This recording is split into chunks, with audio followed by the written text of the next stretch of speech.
Seja muito bem-vindo ao canal Momentos de Paz e Fé. Santo Apolinário, o mártir que plantou a fé nas areias de Ravenna. Imagine uma cidade flutuante, construída sobre palafitas, onde canais de água salgada substituíam as ruas e o poder do Império Romano se encontrava com o mistério dos pantanais do Adriático. Esta era Ravenna do século I, uma base naval estratégica, um caldeirão de culturas, e o cenário improvável onde um homem chamado Apolinário escreveria sua história com sangue e fé. Nos primeiros anos do cristianismo, quando a mensagem de Cristo ainda ecoava fresca nos corações dos apóstolos, um jovem discípulo de São Pedro recebeu uma missão perigosa: levar o evangelho até os confins do império, especificamente para a exótica e estratégica cidade de Ravenna. Seu nome era Apolinário, e sua jornada começou quando deixou a segurança de Roma para enfrentar o mundo pagão hostil. Ao chegar em Ravenna, Apolinário deparou-se com uma sociedade complexa. A cidade, então um importante porto militar, fervilhava com soldados romanos, marinheiros fenícios, mercadores gregos e sacerdotes pagãos dedicados a cultos orientais. Seus primeiros passos foram discretos. Começou reunindo pequenos grupos nas casas de comerciantes sírios que já tinham contato com o cristianismo. Suas pregações junto aos doques, onde os pescadores consertavam suas redes, renderam suas primeiras conversões. Mas foi seu primeiro milagre que começou a atrair a atenção pública. O filho de um comandante militar, moribundo por uma febre maligna, foi curado pelas orações de Apolinário.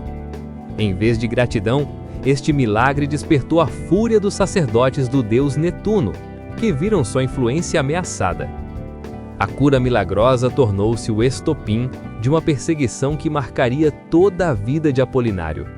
Ordenado como o primeiro bispo de Ravenna, Apolinário enfrentou 9 imperadores romanos diferentes, cada um com seu grau de hostilidade contra os cristãos.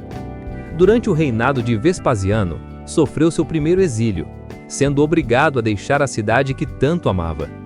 Mas mesmo longe, continuou guiando seu rebanho através de cartas e mensageiros secretos. Seu retorno a Ravenna foi marcado por novos desafios. O imperador Domiciano havia intensificado a perseguição, e Apolinário foi preso e submetido a torturas terríveis. Conta a tradição que, durante um interrogatório público no fórum da cidade, ele foi espancado até a inconsciência, mas ao recuperar os sentidos, levantou-se e continuou pregando como se nada tivesse acontecido. O momento mais dramático do seu ministério ocorreu durante os jogos no anfiteatro de Ravenna. Lançado às feras, um leopardo aproximou-se dele, mas em vez de atacar, deitou-se docilmente a seus pés. O público, inicialmente hostil, começou a gritar: "Libertem o homem de Deus!" Pela primeira vez na história da cidade, um cristão era poupado no anfiteatro. Mas a trégua foi breve. Durante o reinado de Trajano, já idoso e debilitado por anos de sofrimentos, Apolinário foi novamente preso. Desta vez, seus algozes eram mais cruéis.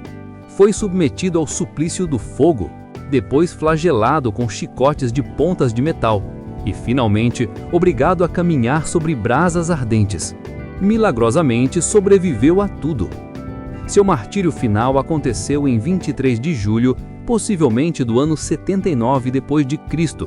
Algumas tradições sugerem datas posteriores. Apolinário, já com mais de 70 anos, foi espancado publicamente na praça principal de Ravenna.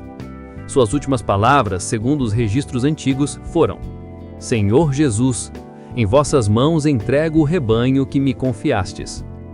O impacto do seu ministério foi profundo.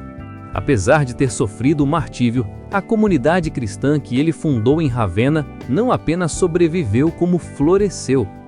2 séculos depois, Ravenna tornaria-se um dos principais centros do cristianismo ocidental, capital do Império Romano do Ocidente, e seus magníficos mosaicos bizantinos ainda hoje testemunham a fé que Apolinário plantou com seu sangue. A basílica construída em sua honra, Santo Apolinário em classe, permanece como monumento eterno ao homem que preferiu morrer a negar sua fé. Suas relíquias, disputadas por várias cidades, tornaram-se objeto de peregrinação através dos séculos. Que o exemplo de Santo Apolinário nos lembre que a fé autêntica não é a ausência de medo, mas a coragem de perseverar mesmo quando tudo parece perdido, confiando que cada gota de sangue derramado por Cristo torna-se semente de eternidade.